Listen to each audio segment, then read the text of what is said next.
Staff Sergeant Maya Chun had survived 3 combat deployments in Afghanistan, earned 2 Bronze Stars, and held the unit record for confirmed sniper kills. But none of that prepared her for the ambush waiting in Conference Room B at Fort Carson. She walked through the door expecting a routine evaluation meeting with her new commanding officer, only to find herself facing a semicircle of 5 massive soldiers and Colonel David Briggs, whose reputation for weeding out unsuitable personnel preceded him like a dark cloud. The room reeked of testosterone and barely concealed hostility. Maya's eyes quickly cataloged the faces staring back at her Sergeant Tank Morrison, a 6'6" former college linebacker whose neck was thicker than most people's thighs. Corporal Williams, a powerlifter who bench-pressed small cars for fun. Sergeant Johnson, whose football scholarship had been derailed by an injury that left him with a permanent chip on his shoulder. Martinez, a wrestling champion who'd never lost a match in his weight class. And Rodriguez, whose MMA background made him dangerous in ways the others weren't. Sergeant Chun, Colonel Briggs said, his voice dripping with false pleasantry as he gestured to an empty chair. Please, sit. We need to discuss your future with this unit. Maya remained standing, her instinct screaming danger. She'd learned to read rooms during her deployments. This felt exactly like the moments before an IED exploded or sniper fire erupted. With respect, sir, I prefer to stand. What exactly are we discussing? Briggs smiled, but it never reached his eyes. At 52, he was old-school military in the worst possible way. A man who believed women in combat roles were a political stunt that weakened America's fighting force. Maya's stellar record was a personal affront to everything he stood for. Your combat effectiveness has been questioned. Some of my senior staff believe your previous commendations may have been inflated due to political correctness. The accusation hit Maya like a physical blow. She thought of Lieutenant Anderson, whose life she'd saved with a 400-yard shot while under enemy fire.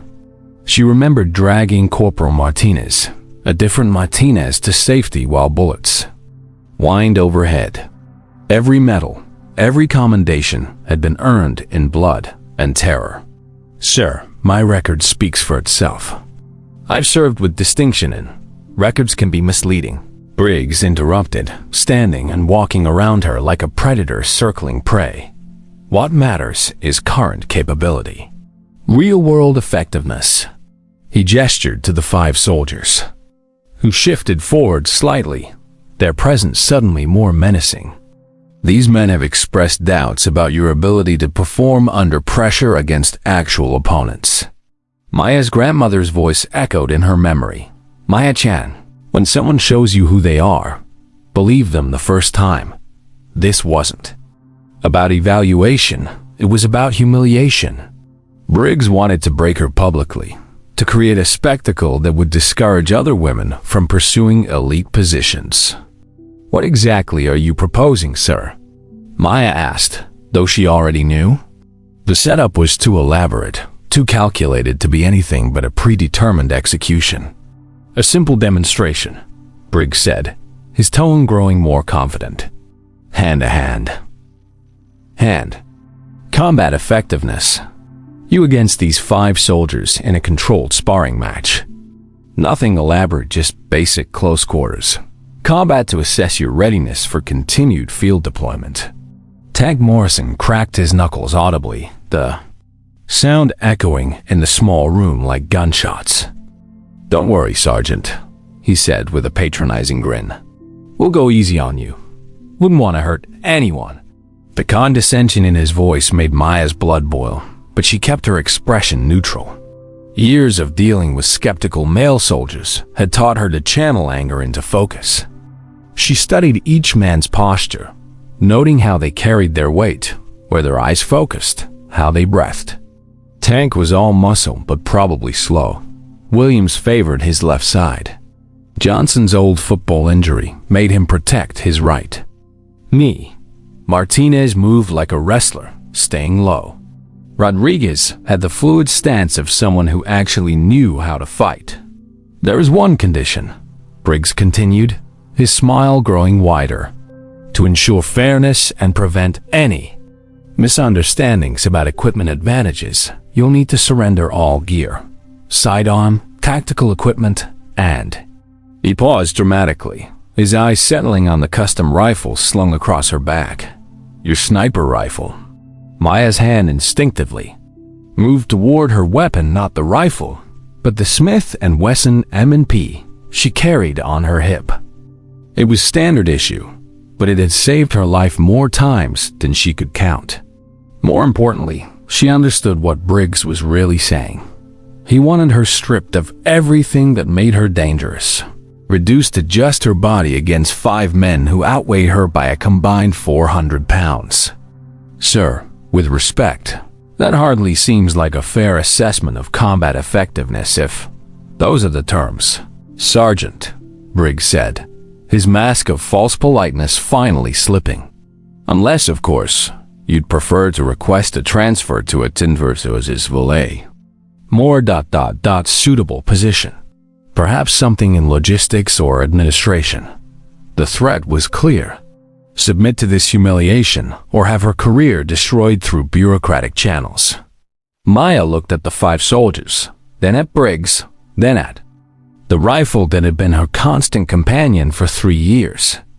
In that custom weapon were memories of every life saved, every mission completed, every moment she'd proven herself worthy of standing alongside the best soldiers America had to offer.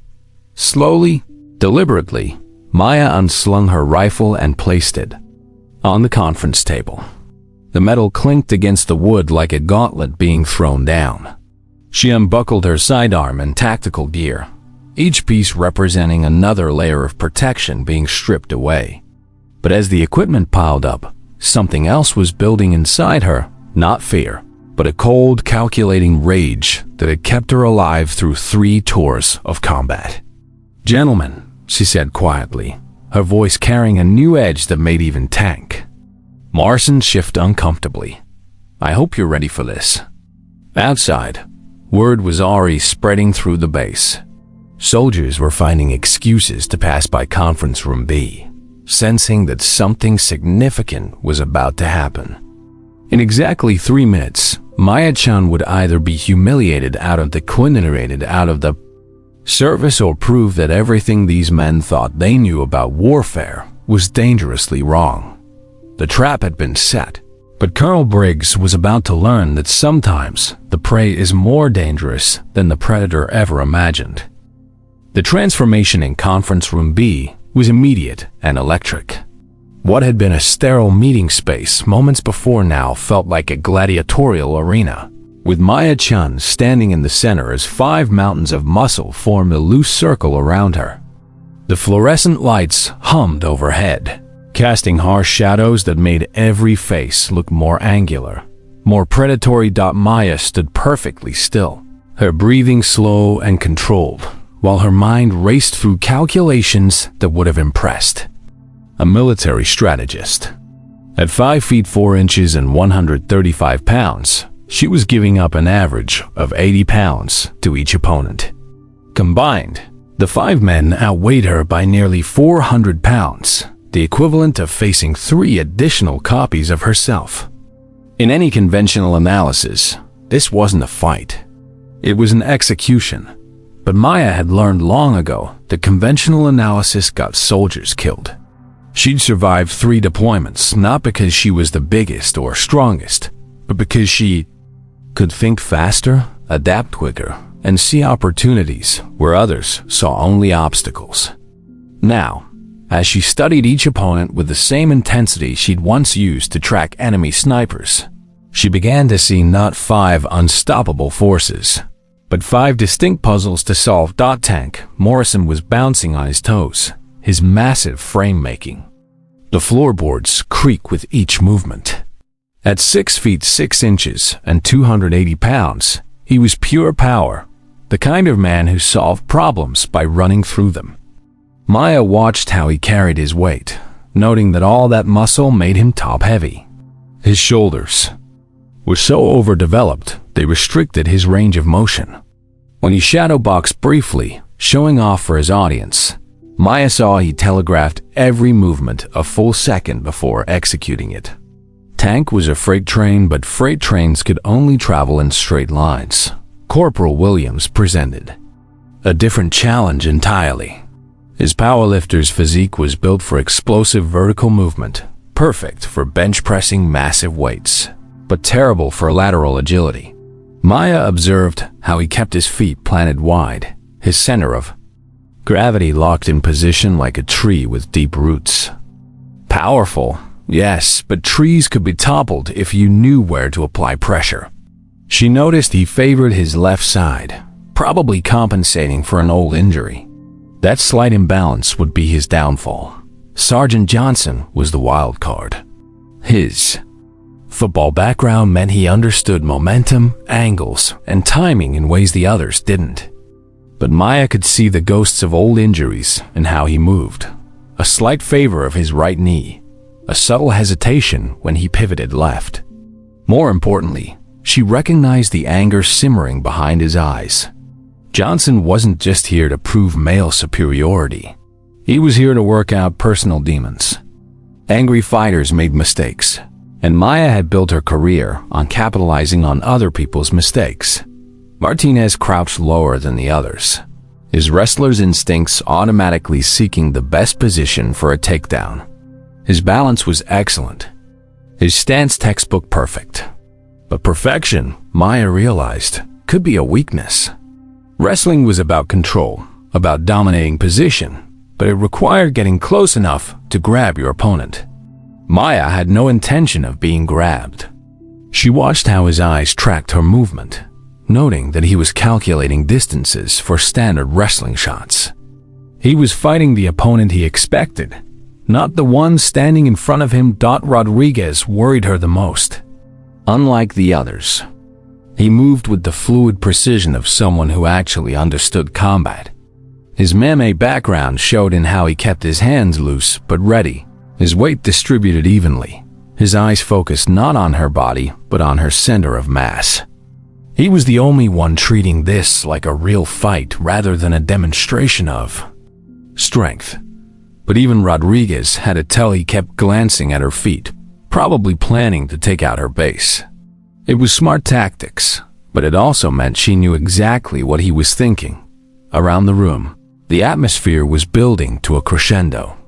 Word had somehow leaked despite the closed-door meeting, and Maya could hear footsteps in the hallway as soldiers found excuses to linger nearby.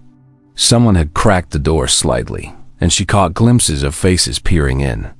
This was no longer just her humiliation. It was becoming a spectacle, a story that would be told and retold regardless of the outcome.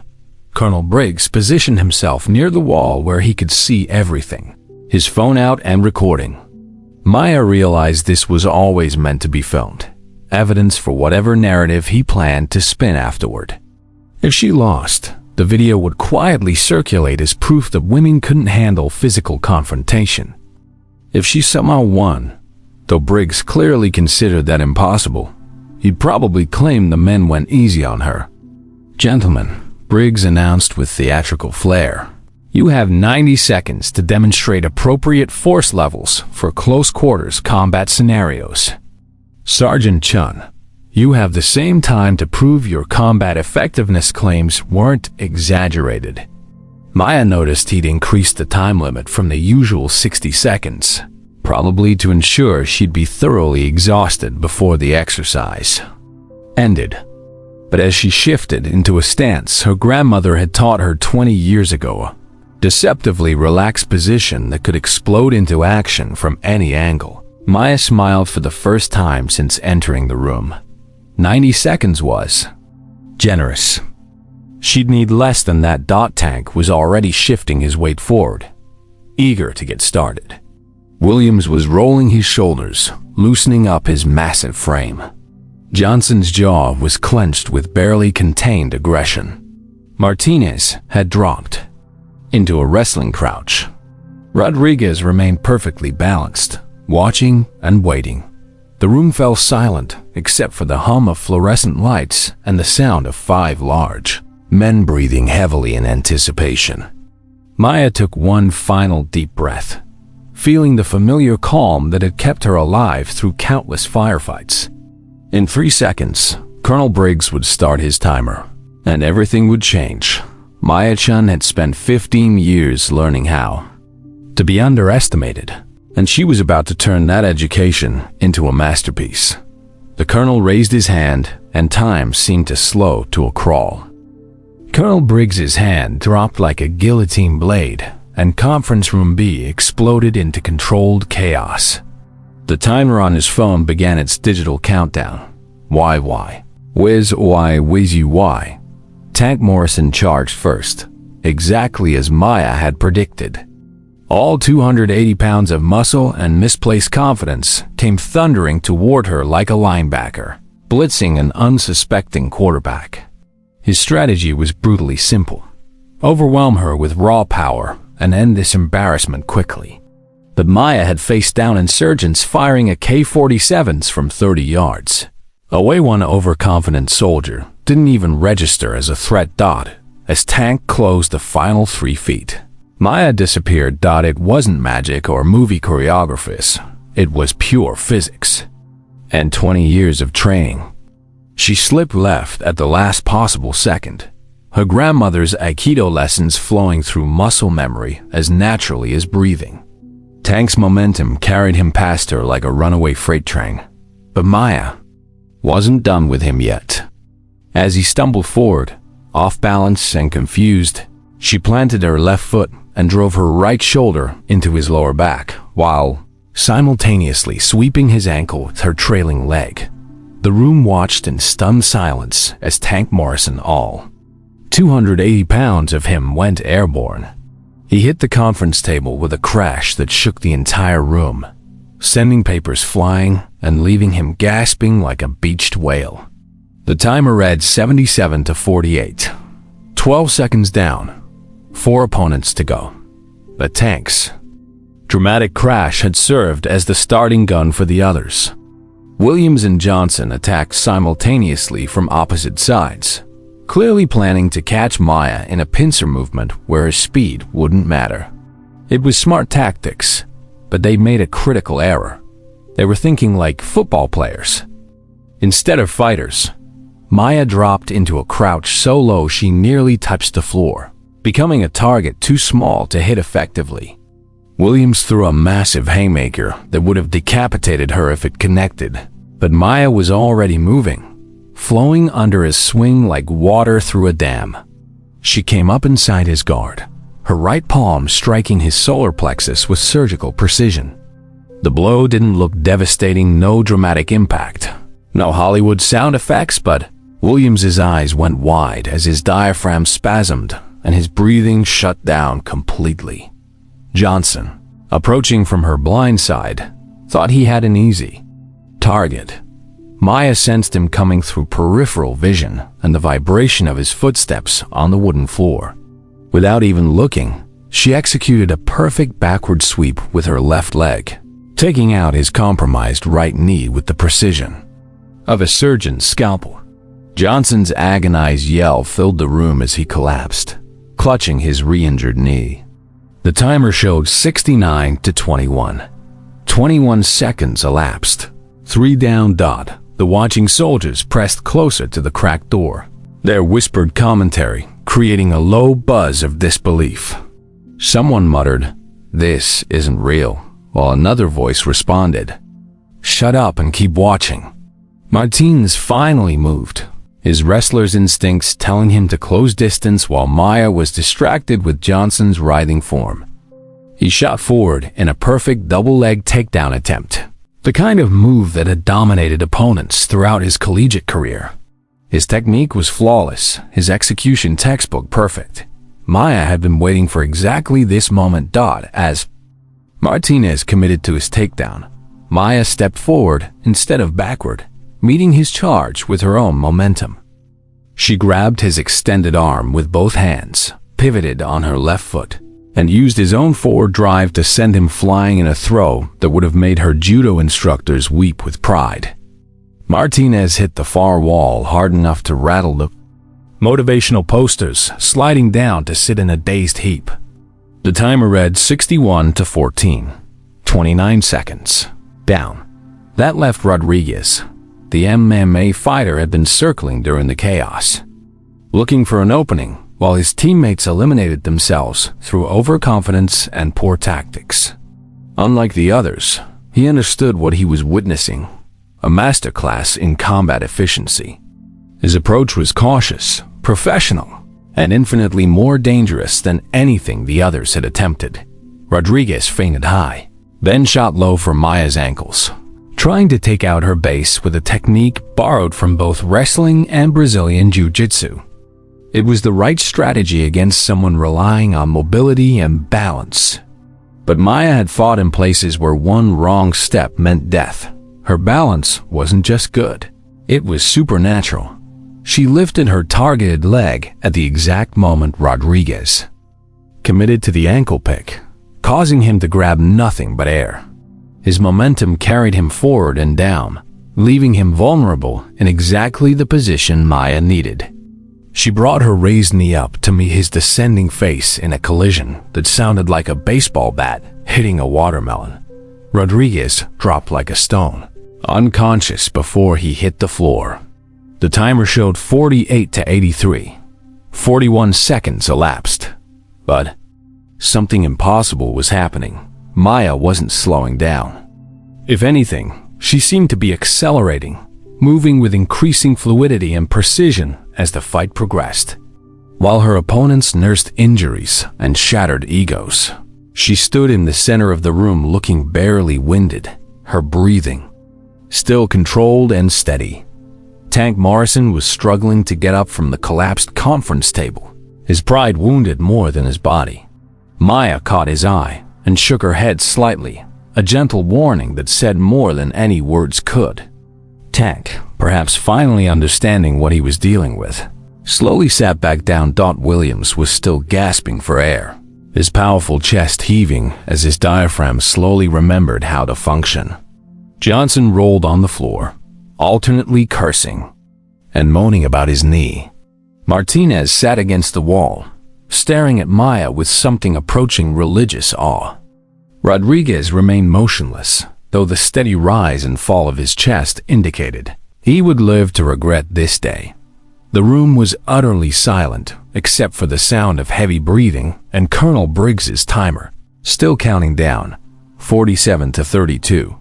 47 minutes and 31 seconds, 47:30. Maya stood in the center of the carnage, looking around at the destruction she'd wrought in less than 45 seconds. Her uniform wasn't even wrinkled. Her hair remained in its regulation bun.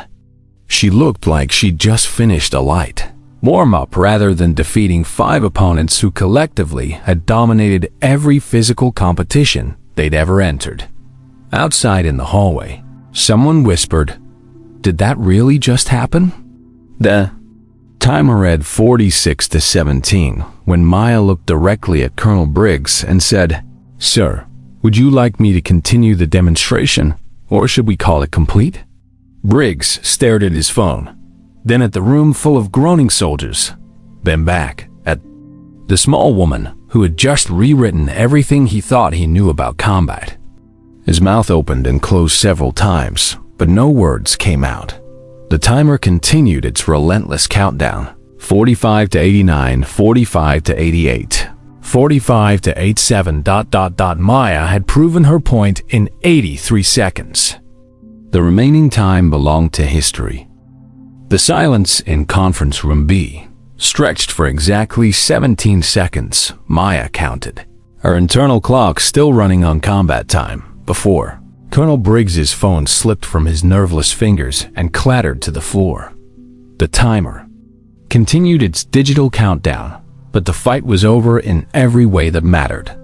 Around the room, 5 of the military's most physically imposing soldiers sat or lay in various states of shock, defeat, and grudging respect. Tank Morrison was the first to break the spell. still sitting on the ruins of the conference table.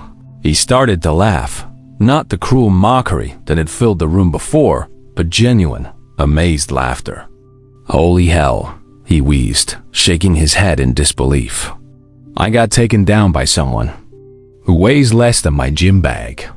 He looked at Maya with something approaching reverence. "Ma'am, where did you learn to fight like that?" Maya helped Rodriguez to his feet, checking his pupils for signs of serious concussion. Finding none, she moved to Johnson, whose knee was already swelling but didn't appear to be permanently damaged. "My grandmother started teaching me Aikido when I was 5, she said matter-of-factly, as if discussing the weather. My father added boxing when I was 12. The Marine Corps taught me the rest."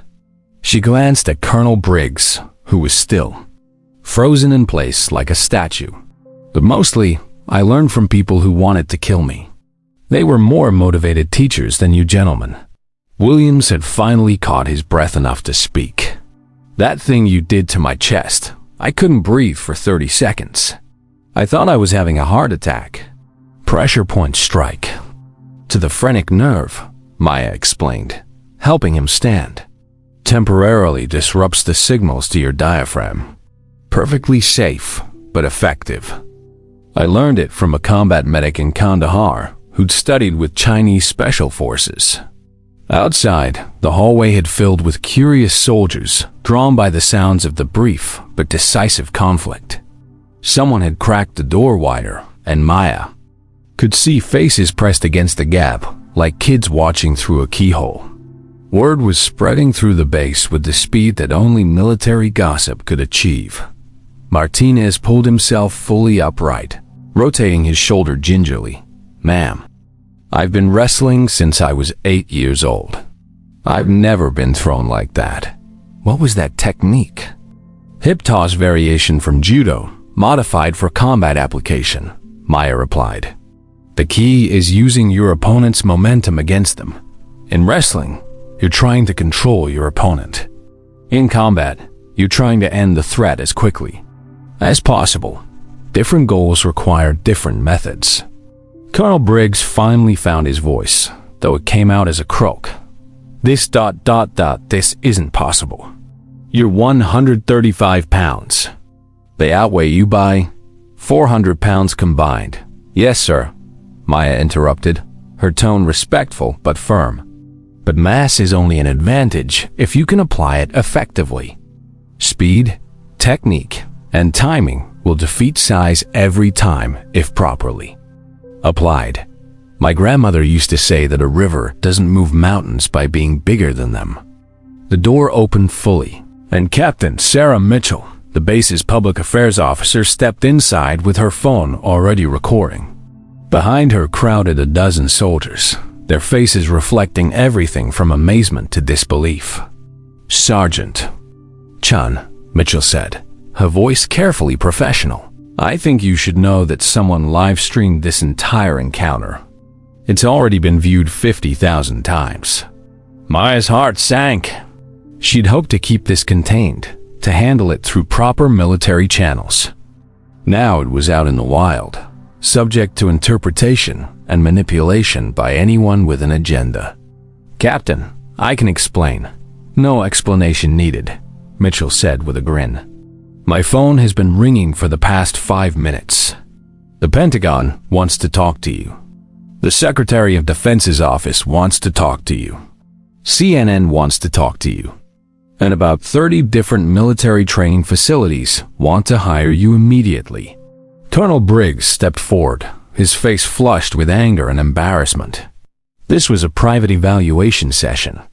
Any recordings are unauthorized and, actually, "Sir," Captain Mitchell interrupted, "under new transparency guidelines for fitness evaluations, soldiers have the right to record assessments that could affect their careers."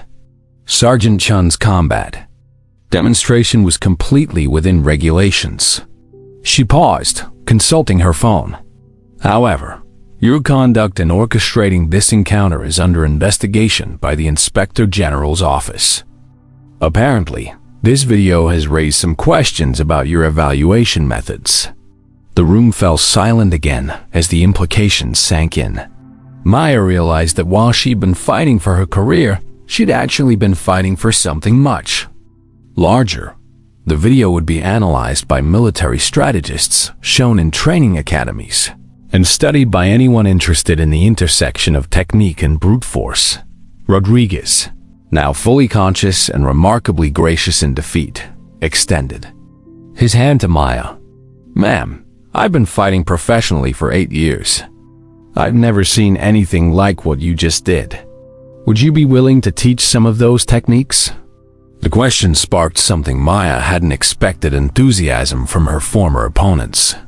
One by one, the 5 soldiers who had entered the room intending to humiliate her were asking for training, for guidance, for the chance to learn from someone who had just redefined their understanding of combat. Tank Morrison stood up from the wreckage of the conference table. "Sergeant Chun, I owe you an apology. We came in here thinking we knew what we were dealing with, and you just taught us that we don't know anything at all." "Actually," Maya said, surprising everyone including herself, "you all taught me something. 2. You forced me to adapt my techniques to multiple opponents with different fighting styles in real time. That's incredibly valuable training that I couldn't get anywhere else." 6 weeks later, Staff Sergeant Maya Chun was promoted to Master Sergeant and appointed as the new Director of Advanced Combat Training for the entire Western Command. Colonel Briggs was quietly transferred to a desk job in logistics after an investigation revealed a pattern of discriminatory behavior toward female soldiers. The 5 men who had faced her that day became her first training cadre, helping her develop a new curriculum that emphasized technique over size, speed over strength, and intelligence over aggression. The Chen method was adopted by special forces units worldwide within a year, but the moment that truly defined Maya's legacy came during her first official training session, when a young female recruit approached her nervously. "Master Sergeant," the recruit said, "I saw the video. Everyone said I was too small to be an effective soldier, but after watching you, I want to learn everything you can teach me." Maya smiled, remembering her own grandmother's words about rivers and mountains. "Private, the first thing you need to understand is that size isn't strength. Technique is strength. Intelligence is strength. And believing in yourself is the strongest weapon you'll ever carry." The legend of the 83-second fight would be told and retold for decades, growing in scope and meaning with each telling.